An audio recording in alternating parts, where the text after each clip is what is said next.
여러분 혹시 이런 상상 해보셨나요? 지금 내가 살고 있는 혹은 앞으로 살게 될 아파트 건설 현장이 갑자기 멈춰버리는 상상이요. 건설사들이 자금난에 허덕이면서 바로 그 아찔한 상황이 현실이 될 뻔했습니다. 오늘 한국 정부가 이를 막기 위해 내놓은 1조 원 규모의 긴급 구조 계획, 그 속을 자세히 들여다보겠습니다. 만약에 우리가 살 집을 짓는 바로 그 건설사들이 돈이 없어서 공사를 멈춘다면 어떻게 될까요? 상상만 해도 끔찍하죠. 이 질문이 바로 오늘 우리가 다룰 위기의 핵심이고 또 정부가 직접 나설 수밖에 없었던 이유입니다. 자, 그럼 대체 왜 이런 일이 벌어지고 있는 걸까요? 가장 큰 원인은 바로 급등한 금리와 꽁꽁 얼어붙은 부동산 시장입니다. 특히 이런 위기는 상대적으로 자금력이 약한 중소건설사들을 가장 먼저 덮쳤죠. 프로젝트를 마무리하는데 꼭 필요한 돈을 구하지 못하는 말 그대로 돈줄이 꽉 막혀버린 현금 흐름 위기에 빠진 겁니다. 바로 이때 정부가 구원투수로 나선 겁니다.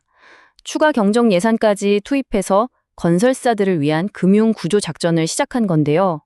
이 작전은 크게 두 가지 방향으로 진행됩니다. 첫 번째 해결책은 바로 프로젝트 파이낸싱, 줄여서 PF 특별보증이라는 겁니다. 여기서 프로젝트 파이낸싱이라는 건요, 회사의 신용도보다는 이 아파트 프로젝트가 과연 성공할까 하는 그 사업의 성공 가능성을 보고 돈을 빌려주는 방식이에요. 정부가 바로 이 대출에 보증을 써주면서 중소건설사들도 자금을 확보할 길을 열어준 거죠. 그리고 여기서 정부가 아주 중요한, 어떻게 보면 게임의 규칙을 바꿨습니다. 예전에는요, 대출 심사에서 무조건 회사 덩치가 커야 유리했어요. 그런데 이제는 아닙니다. 프로젝트 자체의 성공 가능성, 그러니까 사업성에 훨씬 더 큰 점수를 주게끔 바꾼 거죠. 덕분에 회사는 좀 작아도 정말 좋은 프로젝트를 가진 곳들이 기회를 잡을 수 있게 됐고요. 보증을 해주는 금융기관도 저축은행까지 넓혔습니다. 이게 그냥 서류상의 얘기가 아닙니다.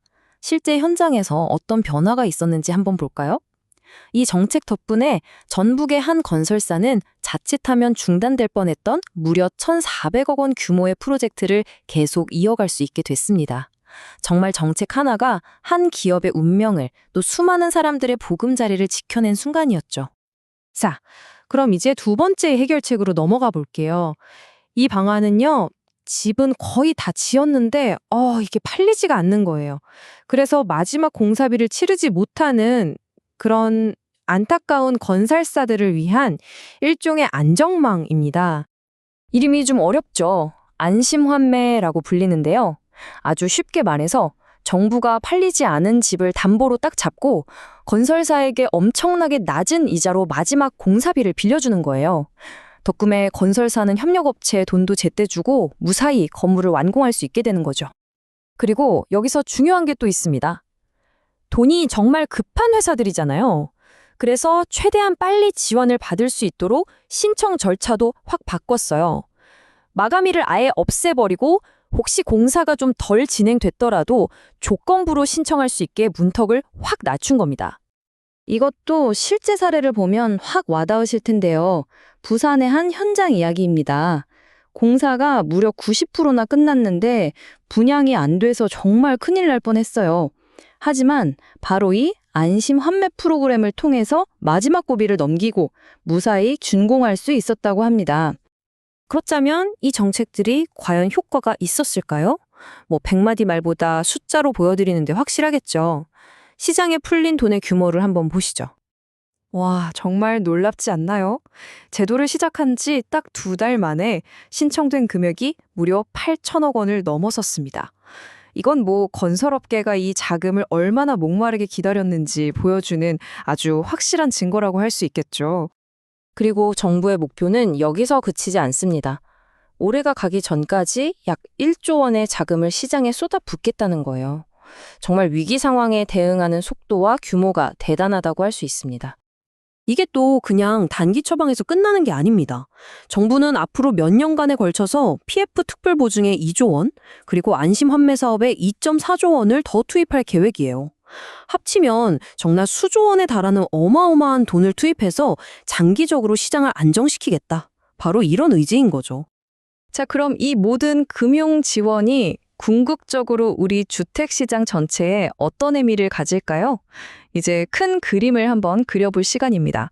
정부 관계자의 말을 직접 들어보면 그 목표가 더 명확해집니다. 여기서 핵심은 바로 주택 공급 여건을 뒷받침한다는 거예요. 결국 이 모든 정책의 최종 목표는요, 새로운 집이 멈추지 않고 계속해서 지어지도록 만드는 데 있다는 겁니다. 그래서 이 모든 얘기가 우리랑 무슨 상관이냐고요? 정말 아주 직접적인 관련이 있습니다. 당장 내가 살 아파트 건설이 중단되는 사태를 막고요. 앞으로 우리가 살 새 집이 안정적으로 공급되도록 하는 거니까요. 동시에 수많은 건설업 일자리를 지키고 더 나아가서 우리 경제 전체가 흔들리지 않도록 버텨주는 아주 중요한 역할을 하는 셈이죠. 자, 오늘 분석을 마무리하면서 마지막 질문을 하나 던져보겠습니다. 지금 투입되는 이 조 단위의 자금, 과연 이게 우리 주택 시장의 안정적인 미래를 만들어줄 든든한 다리가 될까요? 아니면 더 큰 파도를 잠시 막아주는 임시 방편에 불과할까요? 여러분의 생각은 어떠신가요?